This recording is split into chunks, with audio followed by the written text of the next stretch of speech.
welcome back to another episode of Podcast the Movie, the podcast. I'm your host, Tyler Weese, and here with me are the boys. What's up, boys? Hey, I'm one of the boys. That's So it. That's us, the boys. Yep, the boys. We got Logan Henderson Hey, that's me, specifically. and Mr. Austin Newell. I am the least attractive one of the group. Hold Well, on. I mean, you know, there's no doubt about that. Well, I mean, we don't have to get into this, guys. We don't have to. Come on, everybody knows that I'm number one. It's like me, That's true. and then it's like almost a tie between Logan and Austin. I think He's right. He's right. No, I the agree bald, with the all bald that. head is sexy. You'll know, Logan. One of these days, you'll know. Yeah, I'm coming real close already. Oh, I love that. All right. So it's been just a little bit since we've done one of these.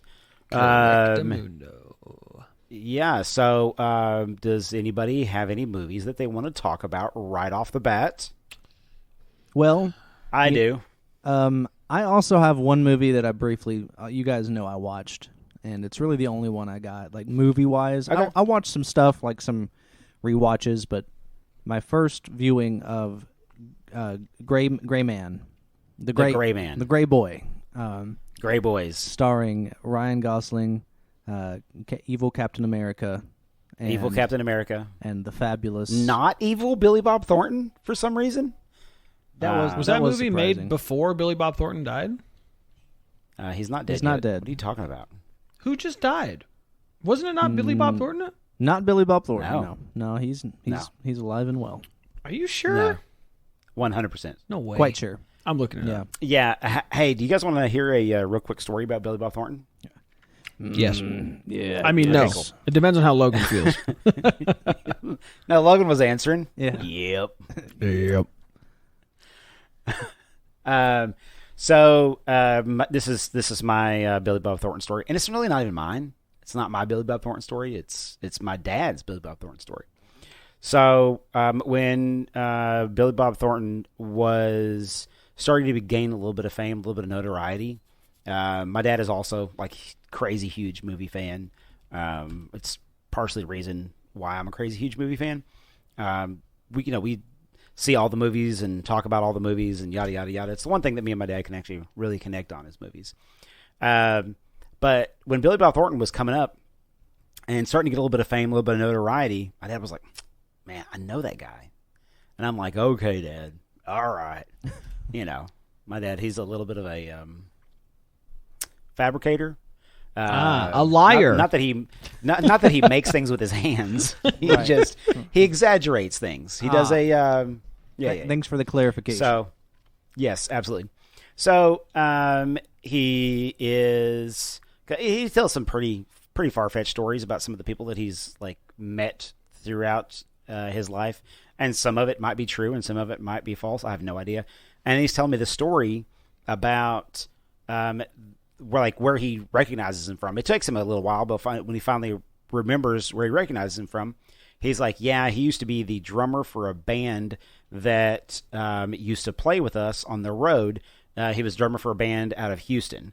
And I'm like, "Okay, cool." You know, I didn't know Billy Bob Thornton, was in a band or had anything to do with a band or anything like that. And it was years go by.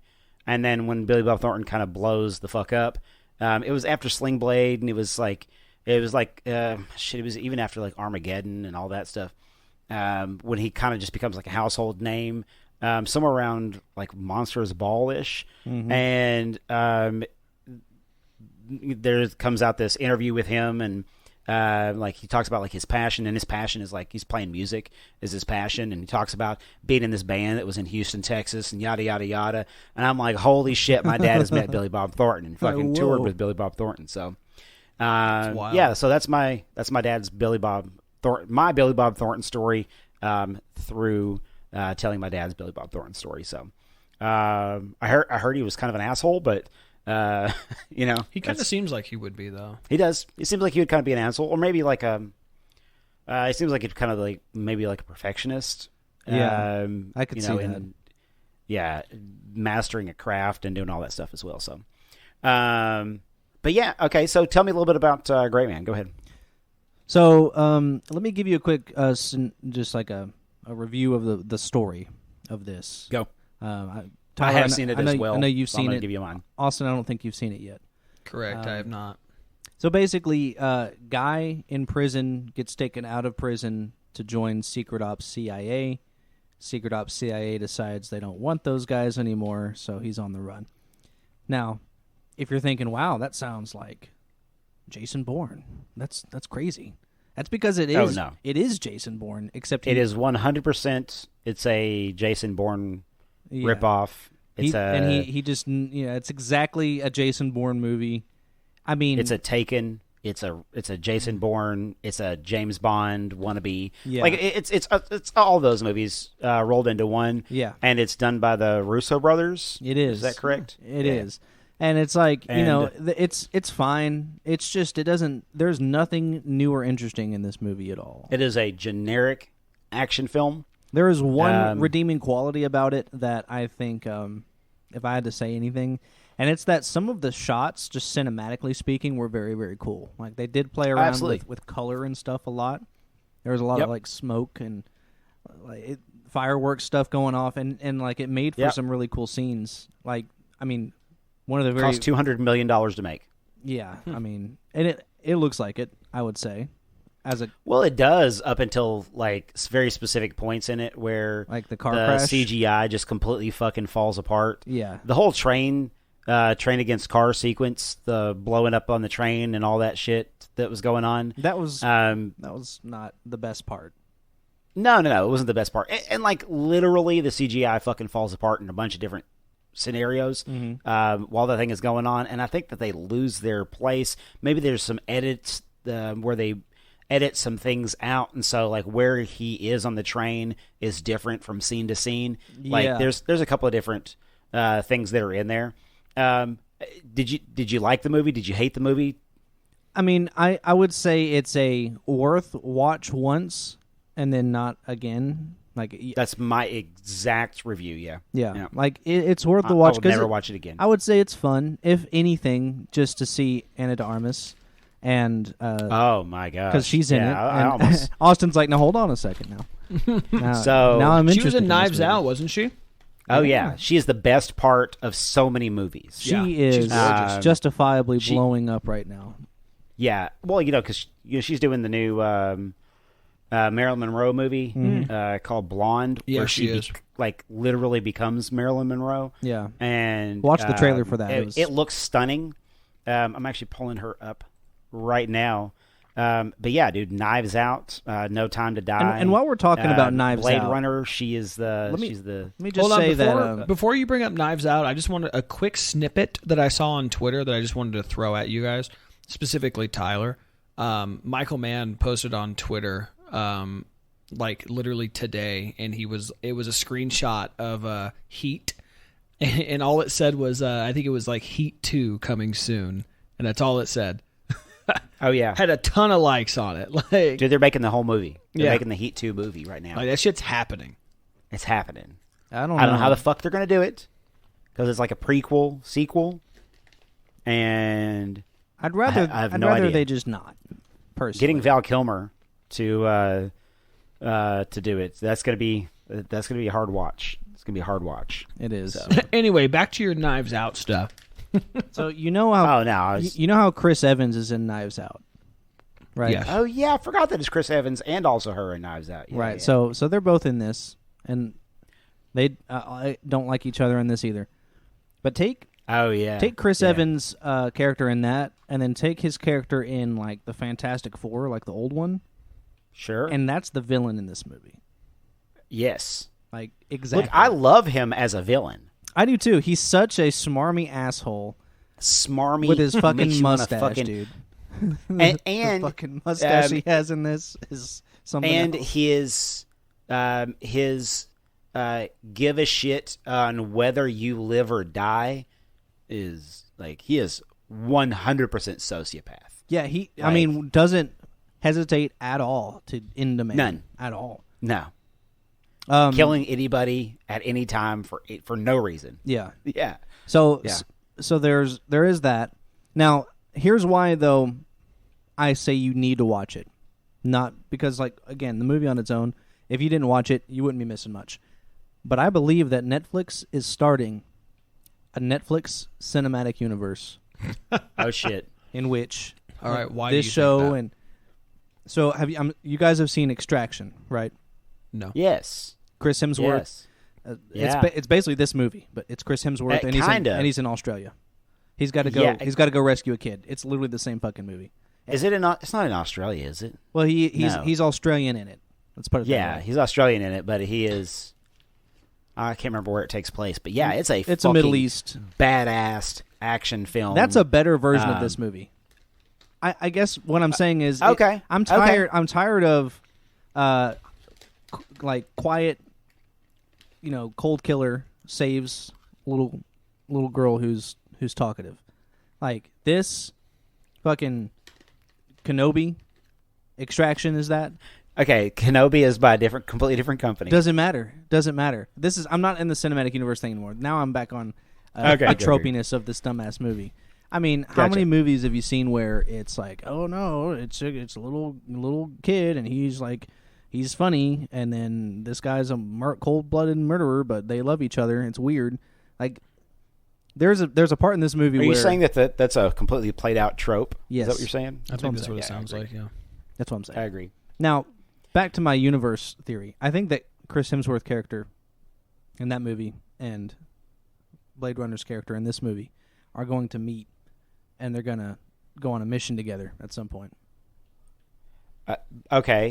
Because both movies also have a mysterious, badass Indian man in them who steals the show. Because the coolest character in this movie is the Indian assassin guy. Like, he's fucking... his real name is Avik San. Yeah. And I agree with you 100%. He is a fucking badass. He's fucking awesome. He handles Ryan Gosling. He handles Ana de Armas. He handles them both at the same time. Like, he fucking beats both of them and then just walks off like a boss. And he didn't lose a single fight this entire movie. And he didn't even try that hard. He was awesome. And then, like, at the end, he's just like, yeah, these guys are dicks. And just leaves. And like, oh, yeah. Yeah, he's like, yeah, I'm out, guys. I don't give a shit about this anymore. Yeah. I'm gone. Yeah. No, dude, he's awesome. And then the Indian guy, and like I said, as far as like, and Extraction's really good too. Like, yeah, he's fucking fights his ass off, and you end up like he's originally kind of on the bad guys team, but he also like is a good person, and I don't know. It was just pulling it up right now. I'm thinking that those two like movies are going to be like in the same type of universe, and then maybe I don't know. Stranger Things monster comes in or something. I don't know. Speaking of that, I actually finished season 2 of Stranger Things now. Oh, that's good. So we are on. Well, we haven't started season 3 yet, but we will be. And season 2 is just great. So. Oh yeah, no. I have high hopes for the later seasons so far. Yeah, season 3 is good. Believe it or not, season 2 is actually my least favorite of the seasons. Have you guys seen season 2? No. Yeah, of course. Well, Tyler, without too many spoilers, there was an episode, and I'm sure you know which one I'm talking about. Logan, have you not seen Stranger Things? I watched the first season when it came out. Okay. That's it. Well, listen, take it from me, the guy who used to not watch a whole lot of shit. That show's worth watching. That shit's good. Oh, definitely it is. I enjoy the shit out of it. Yeah, that shit's awesome. But there's by the end of fucking 4th season, I mean, it's just... I'm sure it gets wild. I'm Shit's sure wild. because season 2 I thought was getting pretty, like, wild. I was like, dang, this shit's just going. Yeah. But, no, there is an episode where, like, like 11 kind of makes friends with, like, that, I'm not trying to, like, spoil it, but, like, she makes friends with those people. Yes. You know what I'm talking about? Like, that whole episode was trash. That was probably single-handedly the worst episode I've seen. And it wasn't even that bad overall. That little storyline is why season 2 is my least favorite. Yeah, because everything else in season 2 is great. And also, I don't know if this carries on to season 3 and 4, and you can probably attest to it, but the kid that plays Will in this show, like, he's a really good kid actor. Like, yes, that kid, just like the way he shows emotion in some of the scenes, like when shit's going down, and that he can just start crying or getting like really emotional. Like, it looks convincing. Like, it doesn't look fake to me when I'm watching him do it. Dustin is by far my favorite character. Oh, well, yeah. Well, I mean, series. Dustin's funny. He's hilarious. Yeah, Dustin's funny. He's hilarious. And his shit just gets better. Like, even with the very beginning of season 3, from then on. It's so funny that you're actually watching right where you are, because my youngest daughter, she just finished, yesterday, we finished season 2 over here. So she is in the middle of watching it as well. So we watched the end of season 2 and then the first 2 episodes of season 3. So yeah, very fresh on the mind. That's great, because we're going to start watching season 3 soon. So, and one more thing before I let you guys go on another tangent. I'm not going to spoil anything, but the most recent episode of Better Call Saul is just. Oh, that shit is. So I am on season 4. No. You said you watched season 4. Season 5. Yeah. I'm on season 5, episode 7 or episode 8 right now. Shit's getting so saucy. Close. Shit's getting saucy, isn't it? God. Look, man, I don't know. Look, this is my fault. It's 100% it's my fault.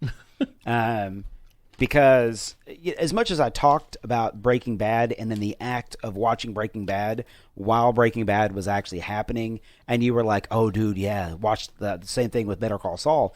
And I got too stuck into the the courtroom drama part of Better Call Saul. Yep. And it's very courtroom drama-y for like the first 2.5 seasons, really. Yep. I mean, there's some like Salamanca and Fring stuff that's happening. But it's very lightly sprinkled in. Like, it's just barely there. By the time you're into season 3, 4 fucking pops off.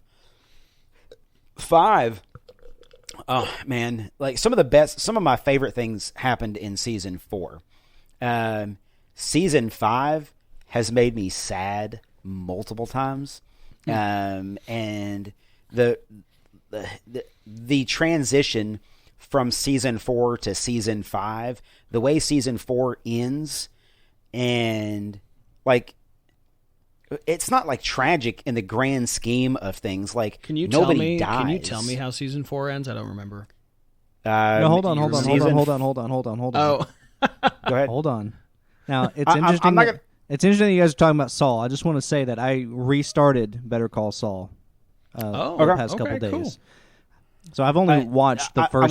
I'm going to tell him what it is. Season, but I'm going to tell him what it is, and I'm not going to give you any clues as to what I'm talking about. You ready for this? Okay. Here we go.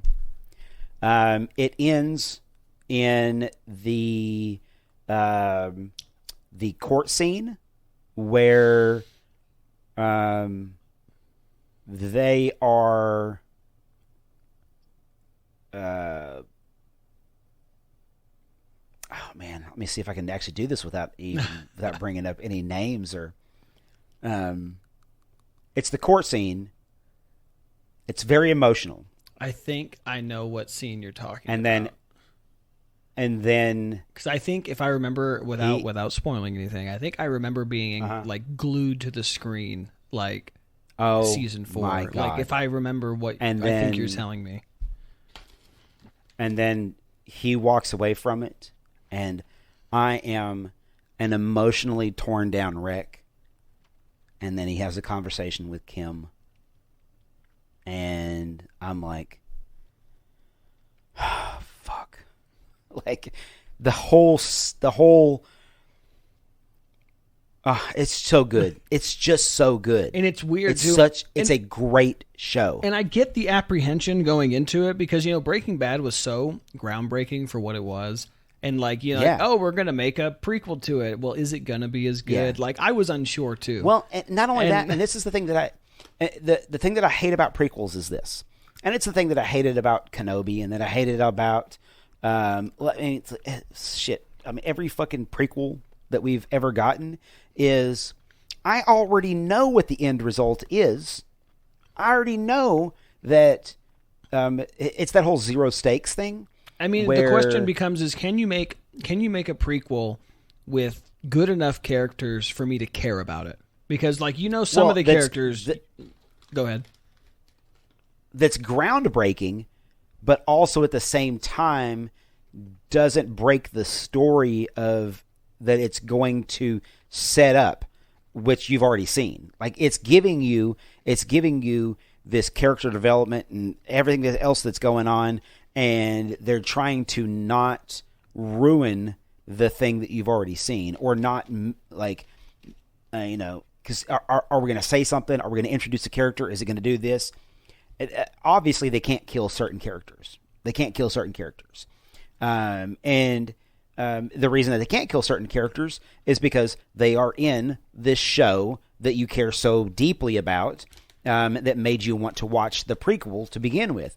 And so Better Call Saul does this fucking dance that is incredible, where I know, like, I know that these characters are going to survive this entire the entire story arc, everything else. These characters are going to survive, and but by the time that you see them, they are so changed from the characters that you start out with that you know, like in that other series, like this whole idea of going back and from the very beginning and watching Saul, who I didn't really feel like was the center of the story, a very incredible, like, lovable character and everything like that from Breaking Bad, but I didn't feel like he was the center, like central enough character to be able to carry an entire show by himself. And then where you see like the progression of where Saul came from and who he was, and then what he did and the things that were done to him that made him into Saul Goodman. And you definitely like that, what you just said, like that. Yeah. By the time, once again, no spoilers, so don't worry. But by the time you get to season 6, like it all comes together. Like it. Oh yeah. Like it's. Oh my God. You really understand. A thing just happened in season 5, and I'm like, there's no way that this can happen because I know. I know beyond a shadow of a doubt that it's different by the time that I'm watching Breaking Bad. But it's so crazy. Something between. It's so crazy though. So something between now and Breaking Bad, something has to happen, and I have a feeling it's going to make me very, very, very sad. But I'm holding all of my feelings about it. Yeah. So that because I don't want to. It's a show that's so good that I don't want to guess. I don't want to guess ahead. Yeah, respectable. I want them to bring the show to me and then just lay it on my lap. And I want to experience it instead of, oh, I can figure this out. Because if I think hard enough, or if I mean, at this point, I would just have to get on Twitter. Man, Vince Gilligan, Peter Gould, they're really good at. I mean, there's times I try to be like, "Oh, this is going to happen," but it's always the complete opposite. Like they are really good at writing. Like it's awesome. But by the time they can write a fucked up human being of a character, oh yeah, man, yeah, like it hurts my heart sometimes because I'm like, oh, make this decision. And then they will make a completely different decision that they think is in their best interest. And I'm like, no. Man, but you cannot. So good. I think one of the things with them is what Austin said. Like the way that they're able to flesh out the characters, they're so distinct. In Saul and in Breaking Bad.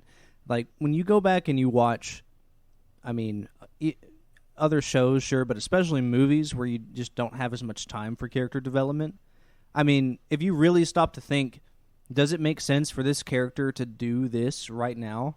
Most of the time, your answer should be, I really don't know, because I don't know enough about. I can infer based off of the, scene that I was thrown into midway through. But whereas, and it's like that on a lot of TV shows too. I mean, look at Game of Thrones. That by the end of it, where the characters were their most developed, I say in air quotes, they were still doing things that you were going, that doesn't really seem like what they would do. It's not like a what am I trying to say? It's not satisfactory. Yeah, I was thinking satisfying. Look, but you know what I mean. And I think that's so true, and like in movies and everything else, but especially in, I see it in, and it's funny that it's HBO shows. It's Game of Thrones that did that to me, and it's Westworld that did that to me. I still haven't watched Westworld. The first season of Westworld. It's one of the most brilliant put together TV shows that's ever been made. Like, no bullshit. Second season is pretty good. At the end of the second season, you see all the characters make decisions about things that go 100% against how their entire character is written. And that's what you got in Season 6 and Season 7 of Game of Thrones. Season 6 and Season 7 of Game of Thrones, whenever you're watching it, and then you see Littlefinger do a thing, and you're like, why would he... Isn't he supposed to be like... He's like the master of deception, and like he's got all, like... And he just does dumb things, and he like... It's the... Hadn't slipped once, and then all of a sudden he's getting... Yeah. Yeah. Well, and I hate that. All I can think is, like, there must be some... I don't know. I don't think like there's anything specific to HBO, but I mean, it's a classic mistake. You learn this, I mean, very early on in writing. You don't have the plot drive the characters. You have the characters drive the plot. And so 100%. That's the issue with like Game of Thrones is they're thinking, well, this is what we want to happen. Where do we put the characters and what do we tell them to do to make it happen? That's exactly wrong. That's how you get that disconnect. Whereas, and anything that Vince Gilligan is doing, oh my God! You know, you can. I mean, you even if you think you know, based off what the character is going to do, they'll do the thing that you expect them to do, but then something else outside of that happens, and that's the twist, and that's why they're always so shocking in those shows as well. And also, like, they're really good at being able to write like emotional arcs, in that like it plays with your emotion, but it shows you this thing that's going on with them, and like whenever they get trapped into a situation, like how they would act emotionally as opposed to acting intellectually. Like Saul, or if anybody hasn't watched the show, his real name is Jimmy McGill. So James McGill, and like the character of him and the transition between the Jimmy McGill character and the Saul Goodman, because all I ever saw him as in Breaking Bad is Saul Goodman, and Correct. Then whenever you're introduced to the character and they introduce him as James McGill, and you're like, what the fuck? Like, this is completely out of nowhere, but it's not like. And they like you get to understand his mechanics and who he is and what drives him and everything else, and it'd be different if they just focused on him, but they don't, man. Like, you get to know the entire cast of characters and their motivations and how they would react emotionally in a situation, or how they would react, intellectually in a situation, given the proper amount of time to be able to dissect and see how it's done. Mike fucking Ehrmantraut. You get to see a lot of him in Breaking Bad, but as you get to see his character development in Better Call Saul, I mean, it is astounding. It is truly astounding the depths at which they write these characters, and they don't. And I don't know. Like, I'm not in season 6 yet, so I don't know how this is gonna like tie itself all together or whatever it's gonna end up doing. And I hope that they don't start acting against all of their interests and everything like that and become different characters in season 6. But I don't see it happening. I really don't. I don't see their motivations. Well, I mean, character motivations changing, and I won't. Once again, I always have to preface, I'm not going to spoil anything. But there are episodes in season 6 that I don't like a whole lot. Like, they're good. They're good. They're good episodes. Like, in terms of just sheer television, they're better than most. But it's just there is some that I watched and I'm just like, like, I get why they did it, but it was like, man, it's not really what I wanted to see, like, for that particular moment or whatever. But however, there's also video or episodes like the one I watched last night, which was excellent. And like, it was just, it was great. And even after seeing an episode, it's hard for me to get on Reddit right now. Yeah, just don't. Like, I'm surprised you haven't seen anything yet. I got on Facebook. As soon as I see something that says, if it has better in it, like, it's gone. Oh, yeah. Like I literally got on Facebook today and immediately, like, one of the first things I saw was spoilers. And I was like, wow, glad I watched last night's episode because holy fuck. I haven't gotten on Facebook and I did see a spoiler, kind of, unfortunately. Okay. Just don't talk about it. I'm not going to talk about it. And we don't talk about. Frankly, Bruno? It's not even that much of a spoiler because, like, come on, you know. But all right, yeah, like, I don't know. I trust those guys so much. Oh yeah, 100%. So I explicitly trust. Like, one of the things that used to frustrate me with Breaking Bad, and even not now because I feel like I'm more. I don't know. I get it more, but like I used to feel like sometimes the pacing would get real slow sometimes, like nothing happening. And I would say that, of course, over that many episodes, yeah, that's going to happen. But what I realized was a lot of the time, it was done like that intentionally to set up something else, and it may not even be something in that episode, which is like, when you think back to when Breaking Bad was out, that's not the kind of thing you can anticipate because back then, you were like watching episodes week to week. Like, Breaking Bad was so big that my family would all go over to my grandma's house and we would all watch a new episode of Breaking Bad, like all of us. That's what it was for me and my dad and brother. You know, like that's me and the wife, and that's like literally. That's what we would do. It was like lost levels of just coming together to watch a thing. Yep. And you know, and like the last time that we'd ever done that was with Lost. Yeah. Oh man, Lost. Right. Yeah, it was Lost, and you want to talk about one of the worst endings ever? Man, yeah, that's. I mean, I know a lot of people disagree with me. I love Lost, but man, I really hate that by the end of it, I was still fucking lost.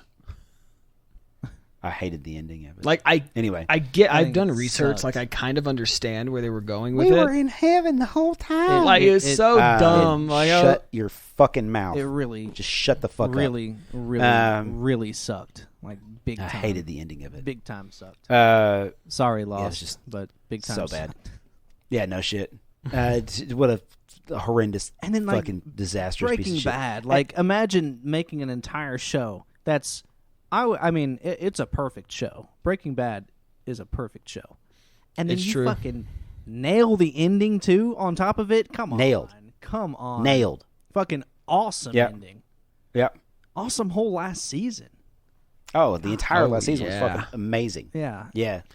Oh man, and then like okay. I'll get to start talking about Better Call Saul again.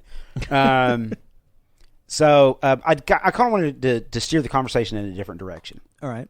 And talk a little bit about. I know we talked about movie at first. We talked about gray people. Gray guy. Gray guy. Gray guy. Yeah. Gray. I would like to take a moment to have a conversation about children's summer cinema. So. Oh yeah. Yeah, I know. We are you didn't know we were a kid-friendly podcast? Kid-friendly. Fuck it. So here we go. Kid-friendly. Fuck it. Let's go. I'm gonna have to make some edits. So I want to talk a little bit about 2 movies that I've seen that are kid-friendly movies. And Austin, I know you've seen one of them. I don't know if you've seen the other one.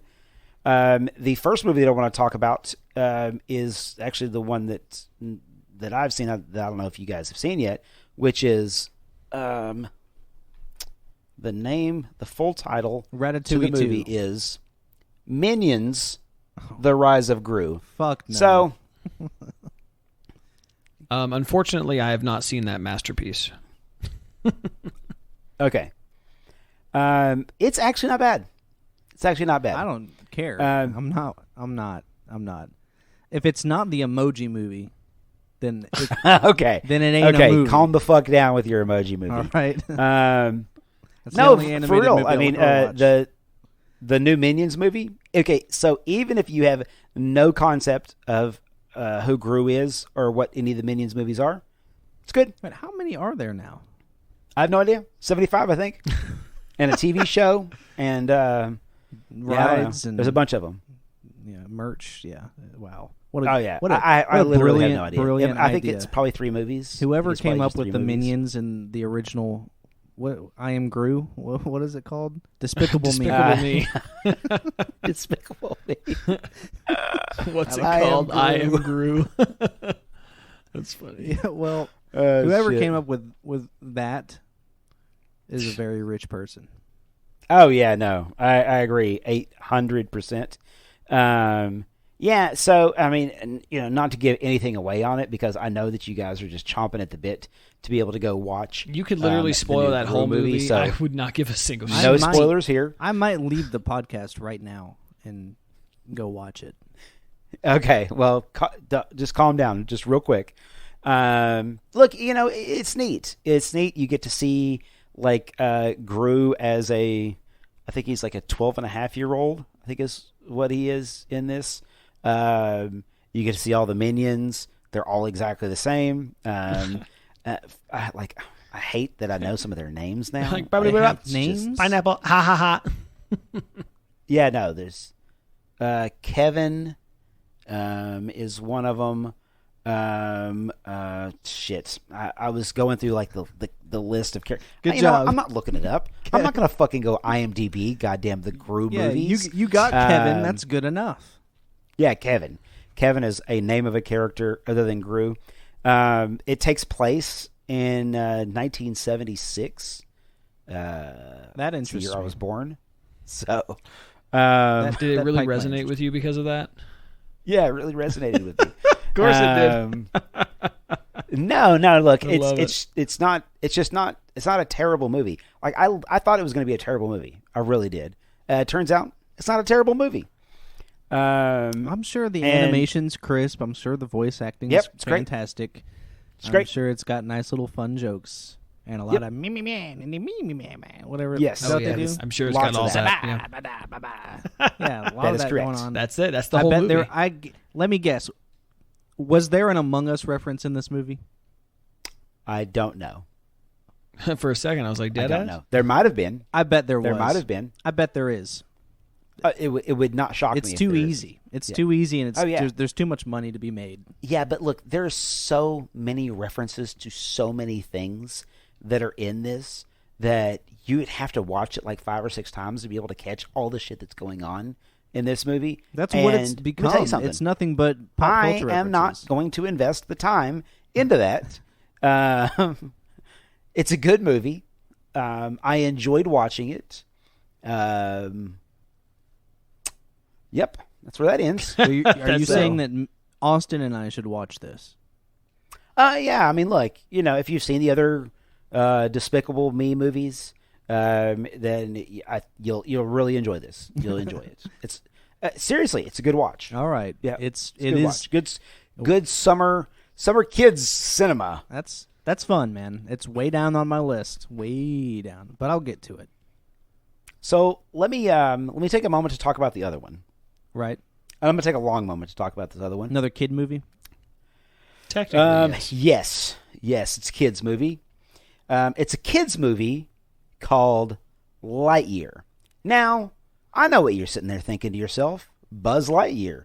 Yes, Woody, Toy Story, the whole 9 yards, right? That's what you're going into that movie for. You're going into that movie because you have this pure nostalgia of sitting there watching the Toy Story movies, and you're like, oh, this character, this lovable character that I know and love, that's voiced by Tim Allen, that is like, I've grown up with him, and this is a character that I'm attached to, and it would be great to be able to see that same Buzz Lightyear, in his own movie.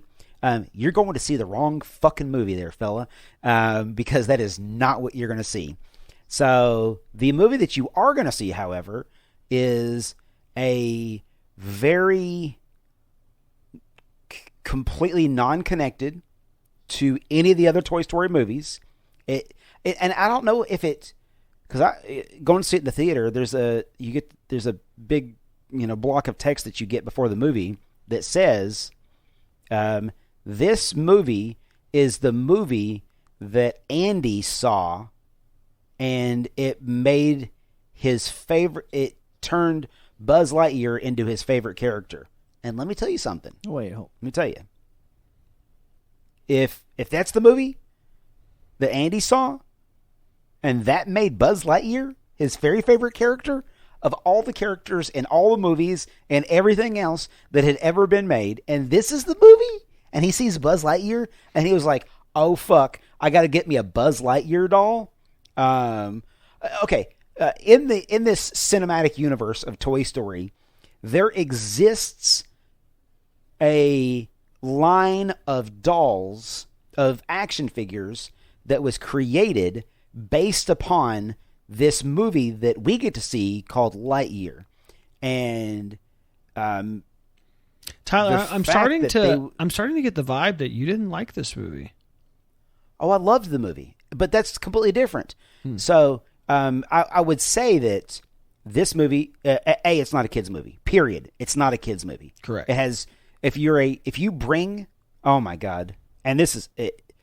The movie, if you look it up, it gets really, really bad reviews, and all the reviews talk about how they went in expecting it to be a Buzz Lightyear movie, and it kind of is. It's a movie about a character named Buzz Lightyear, but it is not the character that you know as Buzz Lightyear. It has nothing to do with Tim Allen's character and Woody and anything like that as Buzz Lightyear, because that was a representation from a action figure standpoint on thinking that he is the character that is portrayed in the movie Lightyear.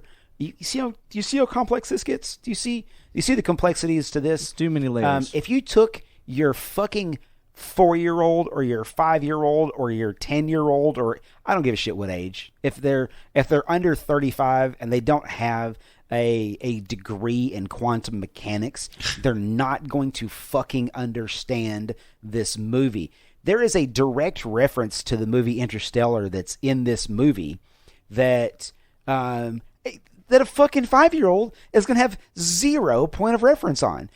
I would be, if I was the parent that took their child to go see Lightyear thinking that, oh, Disney made a Buzz Lightyear movie that is, geared towards children, and then children are going to enjoy this, I would be furiously mad.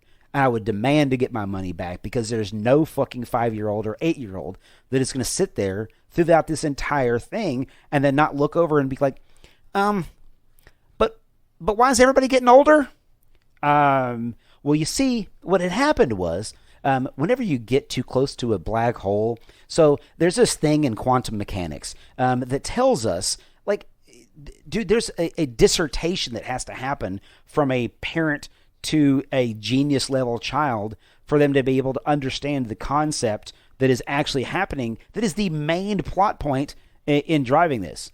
If you haven't seen the movie, Logan, you haven't seen it, correct? No. Austin, you have seen it, correct? Correct. Okay. Did you like the movie? I did. I actually, yeah, I enjoyed it a lot. Okay. But I 100% get where you're coming from. Like, it's just, as an adult, Did you I thought like it was great. As an adult, I thought it was great. Yeah. As an adult, look, this is what the movie is. Because you're right when you're saying, like, it literally has nothing to do with Toy Story, like, other than the name Buzz Lightyear. He's right. That's it. Like, there is nothing in it. Has nothing. I mean, zero. There's no references. Correct. There's nothing. Zero. Not anything. It's literally a story about a space cadet. Like that's. There's not even a To Infinity and Beyond. Well, no, there is. There is. There's a thing. That's the thing that they do. They bump fists. Okay. To Infinity and Beyond. Yeah. So that's the thing that they say. So that's the reference. Yep. That's what you get. Oh, and the cat. Best part of the awesome. movie. Best part of the movie. That and Taika Waititi's character. Taika Waititi's character is fucking hilarious. Yep, those two together make it. I don't want to get my opinion twisted on this because I enjoyed the movie. Like I did. I enjoyed the movie. If you went in thinking it was a kid's movie and you hate it, oh, I get it. I would fucking hate it if I thought it was a kid's movie. I had already seen a bunch of bad reviews, so I went in with this idea that I was going to hate it, and by the end of the movie, I actually enjoyed it. So that's good. To summarize the plot, it's a time travel movie. So that's first and foremost. It's a time travel movie, correct? That deals in the realm of quantum mechanics and this effect that happens whenever you travel at a very specific speed over a very specific time, theory of relativity shit, and it plays to great effect in the movie Interstellar, where these people go on to a planet, and because the planet's proximity to a black hole, time moves differently there than it does on the outside viewing world. So they're gone for a couple of hours, and they're actually gone for like 27 years. It plays out the exact same way in Lightyear, in that he is trying to test out this thing that allows him to be able to travel. Is it faster than the speed of light? I don't know. Yeah. I actually have some, real quick, just to cut in. Go. With some science. I have an issue with the science, specifically related to that planet in Interstellar. Oh, we're not talking about Interstellar at this point. We're not breaking down Interstellar. Sir. No, just real quick. I'm just saying, if that planet was close enough to the black hole, to where it would actually be affected that significantly, they would be close enough to the black hole where the closer side of the planet would be getting pulled more aggressively than the other side, and it would pull the planet apart. Like I'm like 90% sure, and that's one of the things that I. You don't think Christopher Nolan has done more research on this than you? No, I don't. Okay. No, I don't. So anyway, so in the process of testing this thing, so they're stuck on this planet. Well, I'm not going to get into the reasons why they're stuck on this planet. And then he does some shit. It breaks some things, and the battery that they're using, the fuel cell that they're using, has broken. He broke the fuel cell that's exposed on the outside of the ship, which doesn't make a whole lot of sense. But look. Let's not talk about too heavily into that. And so they're trying to recreate this faster than light technology from this planet. And whenever he gets launched up and he goes to test this stuff, whenever he comes back, it's like 20 years that has passed or some shit like that? Is it 5 years that has passed? Well, it's like, I can't remember. It's like every single time he does it, like 4 years goes by. Okay. Like every time he tests it, yeah. Until the last time that he tests it, and the last time he tests it, like 20 years has passed or 14 years has passed or whatever. It's like it's a huge amount of time that goes by on the last one. Yes. And so the whole act of the movie is to be able to get these people off of this planet, and without spoiling like the movie itself, because there's a lot of things that I could say to just completely spoil it, but there is some really emotional character development that happens throughout this thing that is not conducive to it being a children's movie. It's just not. It's not a kids movie. It's 100% not a kids movie. And the fact that it was sold as being a Pixar kids movie is wrong. But the thing that it does lead me to believe. I think you should clarify what you mean by like specifically, like what happens that you think makes it not a kids movie, as far as like the emotional No. Okay, so it's not really the emotional side that it makes it not a kids movie because you get to see. Okay, so the thing that makes it not a kids movie is the understanding that when this person gets launched up into space and he's doing this thing, 4 years has passed for everybody else, so but no time has changed for him. From the scientific side of things, correct? That's where correct. Okay. Because there's this emotional connection that he has with the people that are still on the planet.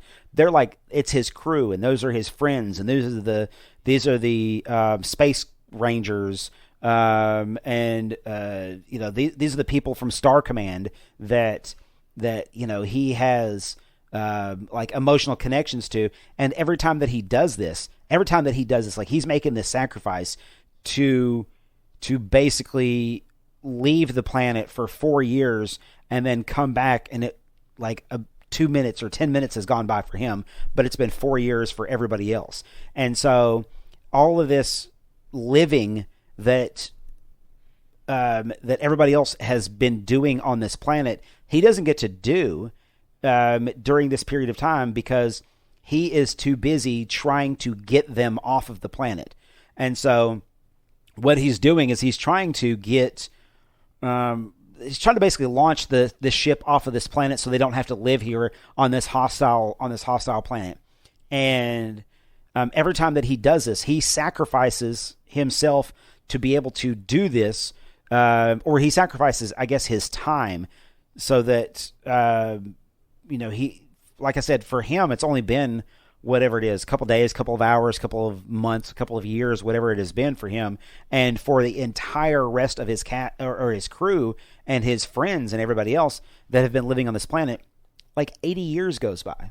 Yeah. And he gets to see them age, and he gets to see them have kids, and he gets to see like their families grow up, and he gets to see their like this progression that happens. And so whenever he comes back, one of his friends has died, and so there's it was like his best friend, and this person has died, and it's just this really fucking sad thing that unless you understand the concept of time travel and quantum mechanics and all this shit, it's hard to have an emotional investment into any of these characters.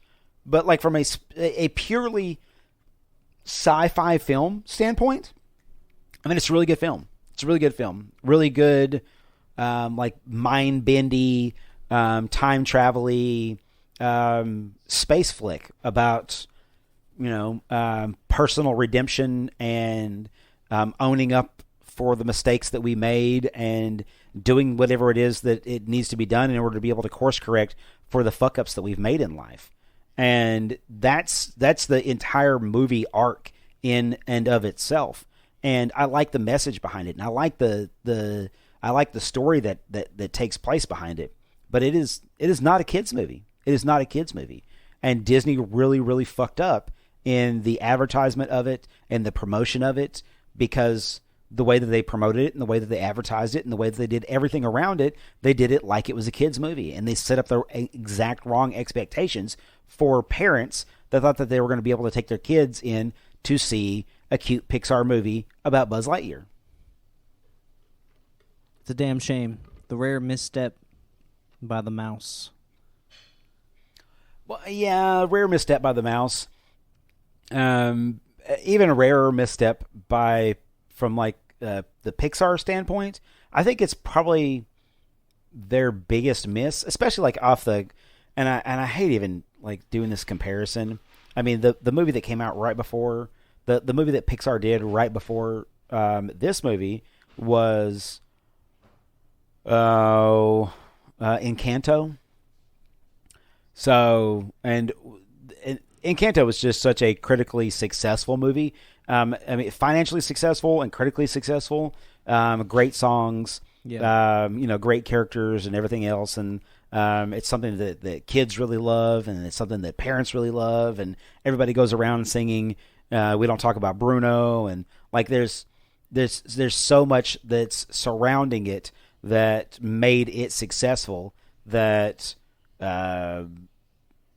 coming from Pixar, I don't know. I expected something different. I expected something a little bit more connected to the universe that they had created instead of completely different. And again, maybe Andy as a little kid loved this movie. You just doubt it. And was like, oh, I get all these incredibly difficult concepts. Could you imagine if they made a sci-fi movie that had all of that shit in it in 93, 92? Yeah, but I mean, at a certain age, like, you see lasers and flying ships, and it's just cool. You don't give a shit. Yeah, but there's no kid that would sit down. Okay, do the math. Somebody do the math. Get out the calculators.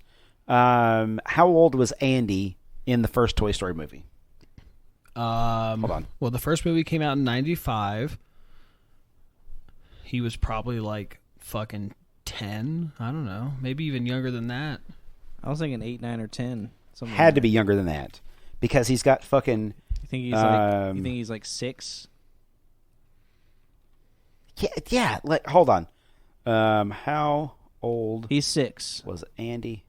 Did you look it up? 6? It looks like it. Yeah, looks like he was. Wow, 6. he's younger than I thought.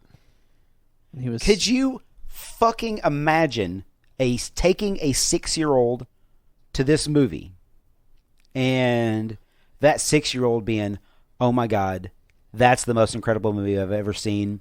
I love this entire universe that they have built. I love the characters so much that my cowboy doll that I love so much that I have my name written on his boot that I've grown up with the vast majority of my life. This cowboy doll that I love and I cherish, I'm going to throw this to the side so that I can play with this Space Ranger that is in a movie that is so complex that no 6-year-old would be able to understand it." I don't know. The whole thing just seemed like an incredible miss for me. It really did. Good on its own, but disappointing in the context of what the expectation was. Yeah. Oh, yeah, absolutely. Yeah. Look, if it was sold as a sci-fi, as an animated sci-fi movie and had zero connection to the Toy Story franchise, oh my God, it would have been incredible. It would have been incredible. And there's a reveal that's in there that you're like, oh shit. And then whenever that reveal happens, there's a lot of really, really cool fucking things that happen in this movie. I can't imagine any 6-year-old,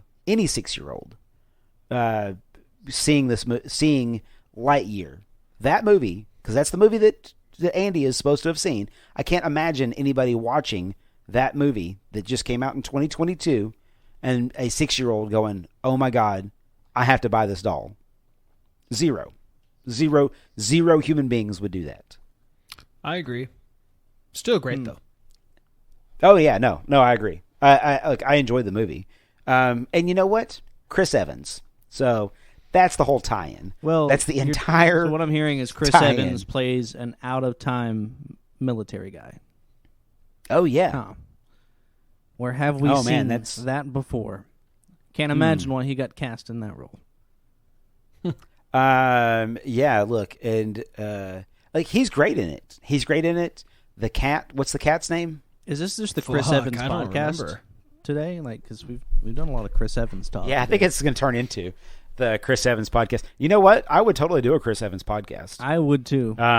Chris, if you want to co-sign on this, we will exclusively talk about your work indefinitely. Let's do this. I mean, I'll do it. Yeah, look, just from I could do a Chris Evans as the fucking Flame On guy. What was his character's name? Flame On guy. What was his name? Yeah, the Human Torch. Johnny Storm. Johnny Blaze, Storm. dude. Johnny Blaze. That's it. The Human Torch. Johnny Blaze. Yeah, dude. Is that his name, or is that the name of Nick Cage's? Yeah, that's Nick Cage. Ghost Rider. Yeah, is that what it is? It's Nick Cage. Is that Johnny Blaze? I'm pretty sure. Why would you bring up Ghost Rider in this podcast? Because That's one of my favorite movies ever. You're fucking lying. Ghost Rider. Ghost Rider, the classic. What a trash. Yeah, everybody's favorite. What a trash Ghost Rider movie. Yeah, What Johnny a Blaze was Ghost Rider. Nick Cage. I guarantee Nick Cage came up with that as well. No. That's a. I know it's a comic thing, but like, yeah. Was that always his name in the comic? I thought he had. Yeah, I think so. Maybe not.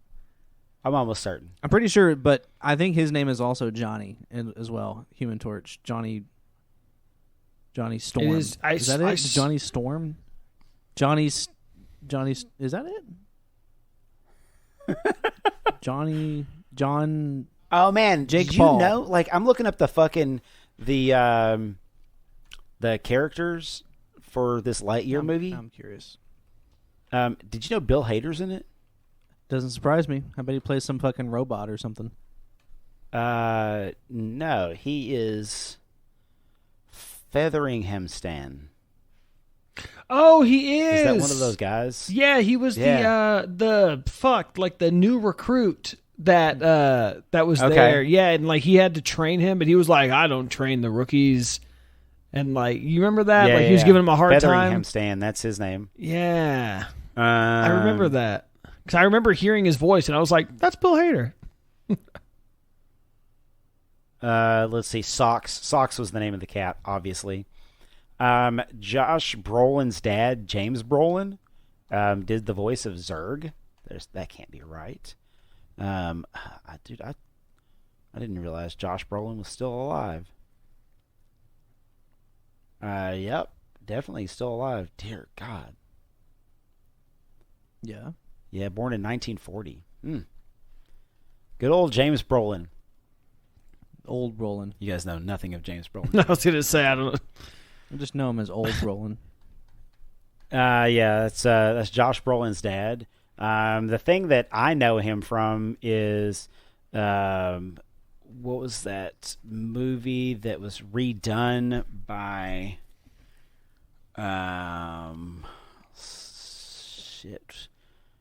it was, I'm just going to spend way too much time looking this up. This is great. This is great podcast material, guys. I'm just going to look something up right now. I think I only remember, only know of him in No Country for Old Men. He was in that with James Brolin was in that? With Josh Brolin, too, I believe. I didn't realize. Oh, I know Josh Brolin. Yeah, Josh He's Brolin, one of the main characters. But I think, yeah. I think he's in that, too, right? Is that where I remember? Or maybe it was... I'm pretty sure he's in that. I think he's in that, too. But I actually don't know where else I may have seen him. I'm sure I have. Oh, man. No, so James Brolin was in the original version of Amityville Horror, I believe. That was also redone by Ryan Reynolds. Yeah, Amityville Horror, 1979, James Brolin, Margot Kidder. Classic. Redone with Ryan Reynolds, Melissa George in 2005. If you haven't seen the 2005 version of Amityville Horror, it is you get to see Ryan Reynolds play Ryan Reynolds. I love that. No, he's like he is in most movies. Like every movie. Yes. Yeah, you get to see basically Wade from Deadpool be in a scary movie. It's great because he even says like quirky, gotcha. Yeah, like one-liners. Ryan Reynolds. Great. Shit. Yeah, he went. Yeah, going full Reynolds. Yeah. Yes. Yeah, that's one of those characters that like, unlike a lot of different actors that are out there, Ryan Reynolds and also probably like Dwayne Johnson, they play the exact same character in every single thing that they do. Well, they're just the modern versions of like Stallone, Schwarzenegger. Those guys did the same thing back in the day. Played the same. Stallone probably not as much, kind of, because like I think Stallone is like actually can. Yeah, but he's like Rocky. He's Rambo. Yeah, I don't know. Those are two different guys. I guess I'm just a little bit I feel like Stallone at Schwarzenegger. I get the criticism on Schwarzenegger. Yeah, he's not really good with Van Damme, accents. the same. I mean, you telling me you boys don't like the classic Jingle All the Way with Arnold Schwarzenegger? Oh no, I love it. Love it. Like I love everything that Arnold has ever done. I especially love when like it's just not mentioned at all about his fucking accent at all. Yeah, like he's just talking like that. And I'm a cop from San Francisco. Yeah, and there's just no reason. And you're like, okay. He goes back in time. Gotcha, buddy. He goes back in time, and he's just like, why is he? Why does he have that accent now? Could you imagine if he was like a if they made a Western, like a time travel Western, like if they made like Back to the Future 3, but had Arnold Schwarzenegger in it, and so he would be explaining his accent the entire movie. Yeah. No, I'm from California. And they're just like, what? And you're like, okay, listen Arnold. here, fella. Doc, what is happening here? Yeah, whatever. Listen here. Yeah, yeah. There's always going to be those guys who play themselves. You know. I know. It's just and the more that I think about it, the longer that list becomes. Yep. Because like, yep. Bruce Willis, I love Bruce Willis. So, I mean, I love him in a lot of his movies. Later in his career, whenever he was just doing it for a paycheck, he's been phoning it in for like 2 decades now. 2 decades. Yeah. It's sad that he's retiring now because he's about to completely lose all of his mental capacity and everything like that, and he knows about it. You guys know that he just retired, right? Yeah, he has like a sad. Yeah, that's a scary thing to deal with. Super scary, and super scary to know it. I guess. Yeah. It's an ongoing joke that me and my wife have where she said, I turned 46 this year. And so she said something, I said something to the effect of, thank God I only have to do this for a couple more years. And she was like, oh no, you made a commitment whenever you did this, we're going to be together. You got like 45 more years to go. And I'm like, nah, bro. There's no shot. No, I refuse. Yeah. And B, if I did have a choice in how long this is going to go, there's no way that 45 years would be on my list. I mean, look, if you get another good 20 years out of me, doing good, man. That's a success, right? It's a success. Right? That's what. If I can make it another 20 years, yeah. I'm not going to be. No, if I get to the point where I'm like, I'm about to lose all my mental faculties and, I'm going to go deep sea diving. Yeah. I'm going to do a special on Discovery for Shark Week. Right. Just see what happens. Take off all my scuba gear. Yep. And then be like, throw the fucking peace out sign. Right. And then just swim into a shark's mouth. So, hell yeah, dude. I think that'd make for good television. Suicide's badass. I mean, Not really. That's a I have joke. zero desire. No, it is not. Suicide is not badass. It's not badass. But if you're to the point where you are like an invalid and you decide that, hey man, yeah, now's time. You might as well go out like a badass. Look, I'm trying to go out like a badass. I'm trying to live Swim my into life a shark's mouth, like punching it in the teeth as you go. I mean, they're gonna be like, well, shit. Dude was badass. What can you say? He's a badass. Yeah. Like I'm trying to live my life right now, just calculating to be out of the game by like 75, 80 at the most. So let me tell you something. I'm going to be Let me tell you something. I've lived my entire life like that. Uh-huh. And unfortunately, at 46, I'm like, maybe I didn't make the wisest decisions as a young man. Oh yeah. There's perhaps some things that I could have done better. Maybe I miscalculated a little bit. Tyler, maybe taking care of myself just a little. Can you give me an example? Okay. Just give us like one good example. Yeah. Okay. Really, this is super super easy that I think a lot of people my age specifically would be able to connect to. So sometimes I hurt. Yeah. Okay. Yeah.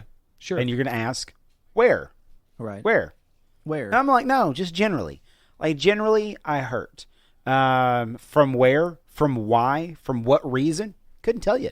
At one point in time, I wasn't hurting there.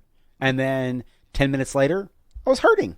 And you get injuries from non-activities. Like, I injure myself sleeping way more than I injure myself doing anything else in my life. I wake up and my neck is hurt and I can't fucking move my shoulder right, or something in my hip feels like it hurts, or like I'll wake up in the morning and I'll be like, did I just have a heart attack or something? Like, there's things like that happened your entire existence whenever you get to a certain age. I can't imagine what 60s is going to be like. Like, it's late 50s, early 60s. Oh, man. I'm going to be a horrible, horrible human being to be around during those periods of time. I just know it. Huh. You know, before my grandpa died, my dad called him. Hold on. Pause. I just want to breathe in that moment real quick. Okay. Here we go. Yeah. Here we go. Okay, go ahead. Before your grandpa died. Yeah, go. Before he died, I think my dad was in his late 40s, like mid to late 40s, kind of like you were. And my dad called him, and I think my grandpa was in his 70s. And my dad was just like, you know, like, Dad, I'm in my 40s. And, like, he was saying the same stuff you were saying. He's like, you know, my body hurts, like, a lot. And, like, I don't understand. And his dad said, or my grandpa said, just wait until you get into your 70s if you think it's bad now.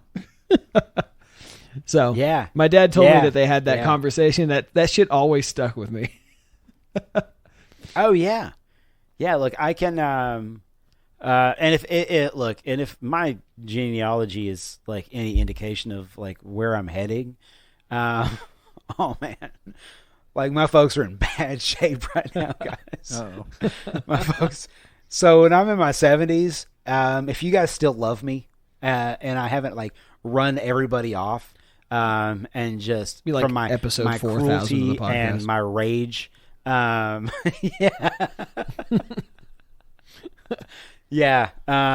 Just take care of me. That's all I'm asking. Just take care of me. Me and Logan will just we'll come to your house and make the podcast with you in the studio. We'll bring have to over like prop the you mic up and stuff to your like assisted living home you'll be in, and we'll set it up. Yeah, you can fucking weekend at Bernie's me. You know. I can already do a mean Tyler Weese impression. So if you die, I'll just fill in. It just fill in. You know, that's one of the fun things about being around the people that you love the most is they have really, really good impressions of you. So much so that whenever I hear very specific impressions of me, I'm like, oh my God, they nailed that. Right. I don't know how the fuck they got there, but they nailed that shit. So man, it's one of the things, one of the random things I miss from listening to the radios and stuff back in the day is when I'd hear people would just be like, and I'm like, bro, shut. You know what? Even through this podcast and everything else, like I will always listen back to like the recording that I make, and I cannot stand the recording that I make, specifically because I say so much, and I don't try to. Like I try to not say and I'm sorry. I'm just sorry. I can't do anything about it. We're not mad about it. Years. No, I know that. Yeah. But like it's a very specific placeholder. Weese thing. Like every Weese impression includes that in there. Every impression of me has somebody like because I do it a lot. Yeah. Unfortunately I do it a lot. And what I'll say is it's not for a lack of, having anything to say. It's just what? No, and I didn't even mean that in like a shitty way. I really didn't. I was actually trying to say it as Are you a compliment. saying I'm an entirely too verbose motherfucker? No. Got him. No. I was actually trying to make a compliment. I was going to say it's actually just a way that you kind of use to guide a conversation in one way or another. Correct. I get why you do it. I'm glad that you can see it, yes. But apparently it's one of my hallmarks of who I am as a human being. Nah, that motherfucker my does it. Ability to. Nah, he does it. I'm just like, man, listen to this fucking mouth breather, bro. I mean, Austin and I have probably heard him do that. I mean, a few thousand times, a couple thousand times. Yeah, at this point. So, is what you're welcome. Is what it is. You're welcome. Right. Anything else that you guys wanted to expound upon? I think I'm good. I'm liking these brisk episodes where I don't feel like I'm losing it at the end. Brisk, which is hilarious because the last one that we recorded, it was an hour and a half long. Oh, and then usual. The last one that me and Austin did for the sister podcast, all the spoilers, is an hour and a half long. So I didn't even think it was going to be that long, and that shit just happened. No, we were just talking. Just happened. Just about everything. Yep. And then we got into an hour and a half, and I was like, "Holy fucking shit! We need to stop talking. We need to cut this off." And to make matters worse, even after we ended, we talked for an additional 40 minutes, like as we were like sending the files and like just fucking off, and we were still talking about movies and shit. Like that could have been a part 1 and a part 2 episode, easy. You know, it's hilarious. The last podcast, I know that we had said, or Austin had said at least, that he was going to go see Nope, and then we were going to have a conversation about Nope. Deadass. But you still have not seen it? Nope. You like that? That's great. That's perfect. Damn it. Yeah, I'll leave that alone then. Damn it. My plan is to see it. I will say that I have seen it, and I loved it. Okay, so. I was glad you said that because not that they're like regularly movie-going people, but like most of Hannah's like family, and Hannah has a lot of fucking family, but a lot of Hannah's family has seen Nope, and they posted on Facebook about it, and I was reading like what they were saying, and like none of them liked it. Like they were just talking shit about it the whole time, and I was like, well, I mean, I don't fully trust their opinion because I don't know how they think about movies or anything like that. So what I would say is don't go into it thinking that you're going to love it, and you'll love it. If you think that you're going to love it, then you're going to be disappointed by it. Does that make sense? So it is. What would you, if you compared it to the his thing that you other expect? Movies? I'd say it's second best. You think it's better? I mean, than obviously, us, huh? You think it's better. It's better than us. Yeah, but it's. I don't think anything will ever be as groundbreaking as Get Out. Yeah, Get Out was awesome. Get Out is a wholly original concept, wholly original movie. Fucking fantastic. Nope is the thing that you expect about it. Just don't go in with any expectations, because the thing that you expect from it, from seeing the trailers, is wrong. I'll just say that.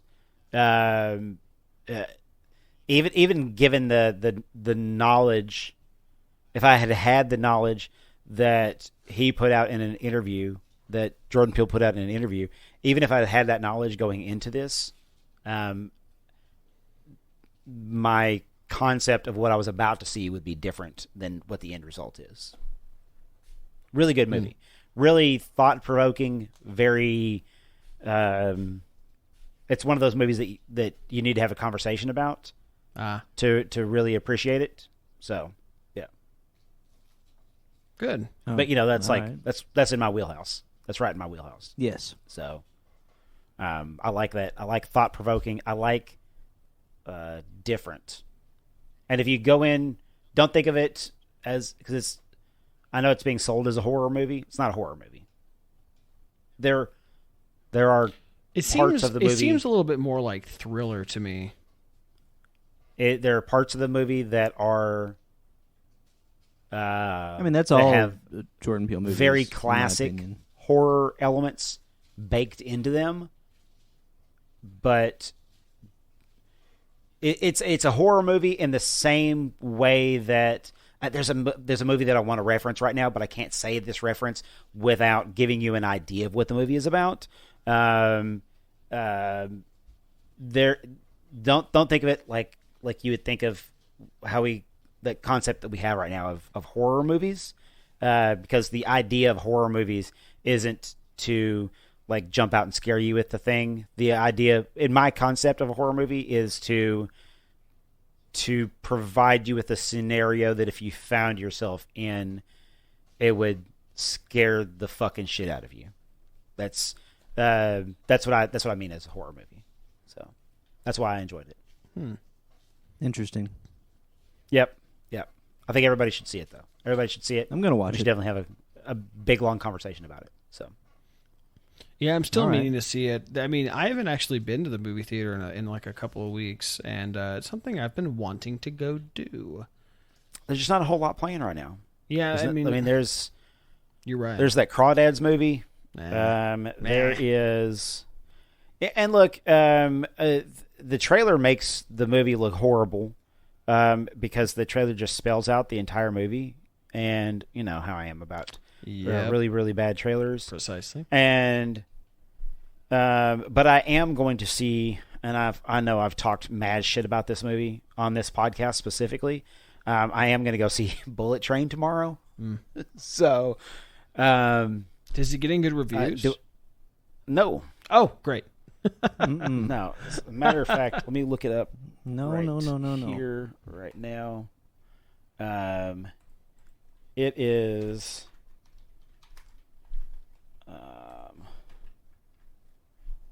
You know what? It's not getting bad reviews right now. Oh. Out of 2.2 thousand reviews, it's at a 7.5 out of 10 on IMDb. 7.5 Not bad on for a movie IMDb is about a not train. bad. No, and as it looks like it's getting the majority of votes at an 8. It gets a bunch of 10s, but I don't trust 10s at all. Anybody who gives a movie a 10, I just don't trust them. I would give. It's hard, man. I would give like Everything Everywhere All at Once a 10. I give Everything Everywhere All at Once like a 9.7. Why wouldn't you give it Well, a if 10? you What introduce holds you back? decimals into things, and that this is 9.5. So I give it a 9.5. fucking scores, dude. I This is wouldn't give it a 10. why scores don't make any sense, man. Well, it does if your score is even across the board, but as far as like an accumulated mass of scores that anybody can go in and manipulate on a public forum website, those don't mean anything. No. At all. But it kind of gives me an idea. Like I like the user or it's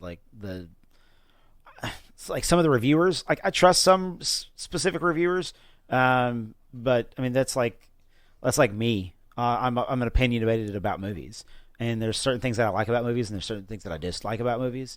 And I may go see this movie Bullet Train and hate it, but apparently it's getting it in the 30 to 44. It looks like 30 to 44 and 45 plus are rating it the most, rating it the highest. So it's probably right in my wheelhouse. I don't know. We'll see. Look at that. The trailer makes it look like shit because it's a Sony movie, and Sony is fucking horrible at making trailers. Hey, and speaking they don't of understand Sony and like at all. Like speaking of Sony and shitty trailers, I saw that Uncharted was on Netflix, so I might give it a shot. Don't. I didn't know if it was on Netflix. Is it on Netflix, really? I think it is. I walked through the living room and it was on Netflix, and there was like the little ad. There was a thing trailer that they do. playing for it when I was watching That or Better it's Call a- Saul. Yeah, that or it's about to be on Netflix because I saw it. Oh yeah, so promoted. watch on Netflix. Yep. Yeah. Okay. So Yeah, no, I mean you should definitely watch it on Netflix. Look, it's not a bad movie. It's just my only criticism of the movie is if you saw the trailer. I mean, if you saw the trailer, you saw the movie 100% in the order. Like every single scene in the trailer takes place in the movie in that order. I love watching like- movies twice. Let's go. It's crazy that Well, you yeah, you it's get exactly that what it is. kind of a You're trailer. like, oh shit, there's this scene, and then there's this scene, and then you're waiting. You're waiting on this next thing to happen. Or how are we going to and get you to the know- airplane part? Yeah, it's Yeah, okay. Well, so where does the airplane part take place in the trailer? Where does it take place? Probably like endish, middle-ish to No, end. where is it in the trailer? I Come on, man. think. Have you guys never seen the I trailer saw the before? trailer. It's been a long time It's in since the I've seen it. opening The first scene, seconds yeah. of the trailer, and it's at the end. So where is it in the movie? Probably at the beginning. the huh? opening. And It's the exact same thing. Yeah. Like literally, it's the exact same thing. And then you're like, the whole time I was waiting on the helicopters to pick up the pirate ships. So like before you even know that there's pirate ships, I remember that from you're the like, trailer. You're like, okay, I'm waiting on the helicopters to pick up the pirate ships. Okay, we're not there yet. Okay, cool. I'll wait. Watching other stuff. Okay, cool. Is this the part where we get to see the helicopters pick up the pirate ships? No. This is the next thing that happens in the trailer. Okay, yeah. They essentially just take every single set piece and show it off in the trailer and just ruin it. But then you've got like Mark Wahlberg, like these other movies Spider-Man, now, though, and they're in a movie together. They're literally putting like completely different scenes that are never intended to go in the main cut in the trailer. Oh, I love that. Like you talking about that's like Doctor Strange. Doctor Strange, did that real bad. Madness. Yeah. There was another one recently that did that too. Spider-Man did it. Yeah, but no, everything that was in Spider-Man trailer was also in the movie. Whereas Doctor Strange, there are some Spider-Man did have some edited scenes in the trailer. They had some edited scenes, correct. There was nothing that I can recall that was not present in the movie. Correct. Yeah. Yes. Doctor Strange, there's straight up things not in correct. it. Like it's just they filmed things specifically for misdirection. Yeah. Put them in the trailer specifically for misdirection so that they would not have a Spider-Man situation happen where there was the like Spider-Man. I don't know, I've talked about it before, but the Spider-Man, the entire synopsis for the entire movie, beginning to end, was on Reddit. Like there's a whole thread of, what was the last one? Homecoming? Far From Home? No Way Home. No Way Home. No Way Home. Something to do with the I house. just said them in order. You missed twice. I missed twice, but I said them in order of release without realizing that's what I was doing. That's hilarious. And then, like, because I went in there, I was, reading, fucking Reddit. So I was in there reading and going through a bunch of shit, and then somebody pointed towards the synopsis for it, and then somebody's like, based upon the trailer, this is what I think is going to happen, and they line out a couple of scenes, and I was like, whoa, and I backed out from that, and then I saw the movie, and then I went back and I read all of that, and I was like, oh man, you fucking, like, they nailed it. Yeah. 100% nailed every fucking scene all the way down, nailed everything. Yeah. And then nobody could do that for Doctor Strange, and I loved that nobody could do that because there was such fucking wild, crazy, and the same group of people that like figured out the Spider-Man trailer was so far off on Doctor Strange, and I love that. I loved that movie was not what you thought you were going to get going into it, and a lot of people were upset by that. I think that's probably people's biggest gripes, is that it was different than the tone that was set in the trailer. I would agree that it's different, but it's better. Oh, it's better. Yeah, I love it. The tone of the trailer was, hey, it's another MCU movie, folks. Yeah. The movie was, hey, and then you watch it, and actually you're like, a Sam Raimi I get movie. to see a Sam Raimi movie. Yeah. And I was so excited about that. So incredibly excited about that. Yeah. So, yes, go see Uncharted on Netflix. Netflix, only $27 a month right now if you have the 4K package. And also, wait, is that real? You can't watch it from anywhere else other than your house. And if you do, then they'll start canceling all those fucking users that are signed in from elsewhere. Do they really? Netflix. Oh yeah, they just rolled out. Is it really $30 changing a month the entire now? program? Do what? Is it really like $30 a month now? No, it's like $24 a month. That's still fucking outrageous. It's a lot. It's way too much money. It's way too much money for the content that you get. Way too much money. And I don't know about you boys, but I might break out my my pirate's license. I haven't personally had a Netflix subscription in many years. But you're signed in on somebody else's Netflix account, correct? I guess. I don't know. I just go to Netflix and it works. So okay. So you're signed in on somebody else's Netflix account. And the thing is, though, is whenever Netflix cracks down on all of this, your sign-in is going to go away. You're not going to be able to get into Netflix anymore. Whatever. I my kids, barely use Netflix. My kids who are on my Netflix account, none of my kids live with me. So all my kids, they have their own individual, sign-ins to the Netflix account. All that shit's going to go away. So I don't even use. I just use the one. There's only one sign-in. I use that. Yeah, is that fine? I know. Yeah. So I have an account, a profile created for all the kids and myself. Like there is and all that's going to go away because Netflix costs way too much money, and you don't get your money's worth out of it unless you see Mr. Gray Person. So yeah, you gotta watch. You gotta watch Gray Guy, otherwise your subscription is being Gray Guy. Yeah, I don't know. I'll probably watch all of Stranger Things, and if it does, like Stranger Things, yeah, catching up on Better Call Saul. Yep. I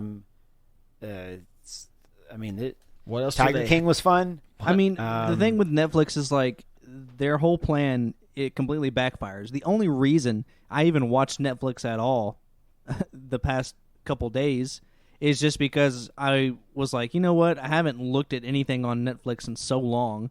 Let me go to Netflix and just see what's on there. And I'm paying $100 a month for this service. Let me see what's on here that I might enjoy. And if I hadn't been able to use someone else's login, I would have just been like, oh, well, I'm not paying them that. So I'm going to go watch HBO Max. HBO Max. Yeah. Sponsored. Well, HBO Max is getting a restructure, though. Yeah. Oh, yeah, I know. Yeah. Yeah, and I'm curious to see like how the fuck that's going to pan out. Oh, yeah. Oh, by the way, did you see, now that we're talking HBO Max, you saw where they fucking Warner Brothers canceled Batgirl? Yeah. Oh. Mm-hmm. That was... So, that was going to be like...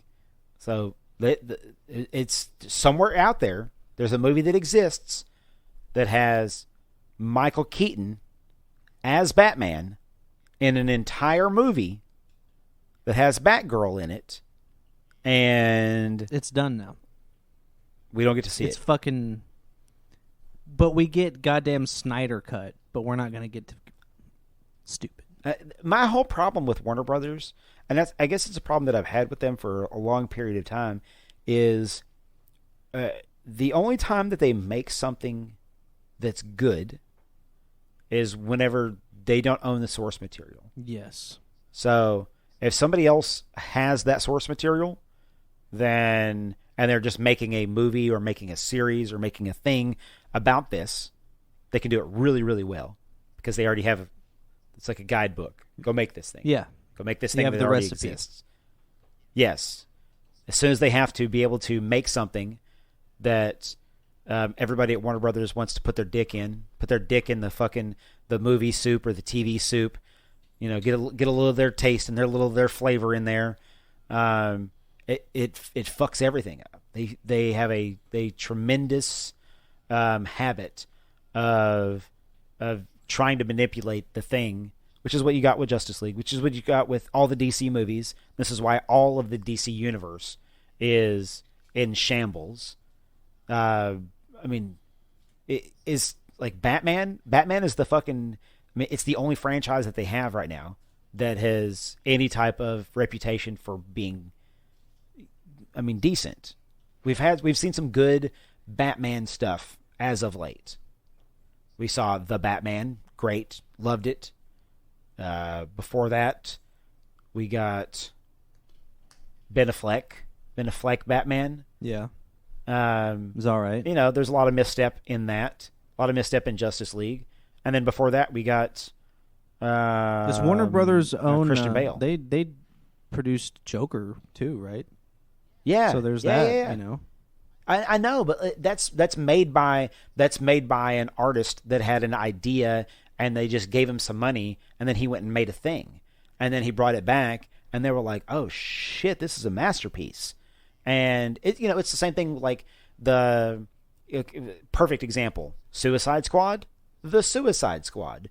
So 2 movies that one of them is great because whenever they brought James Gunn into the fold and he was like, I'll make this. Like, I have no problem making this for you guys. I'm going to have creative control on this. You can't fuck with my shit. And they were like, okay, cool. You're James Gunn. I'll let you do that. Versus the previous movie that they made where everybody had to put their fucking flavor in there and touch it and make sure that they get their, I made this change or I did this, that, and the other inside of this. Like, that first movie was terrible. It shouldn't have been terrible, and it was fucking terrible. Yeah. poorly edited, poor character. They're like they remind me of Sony now.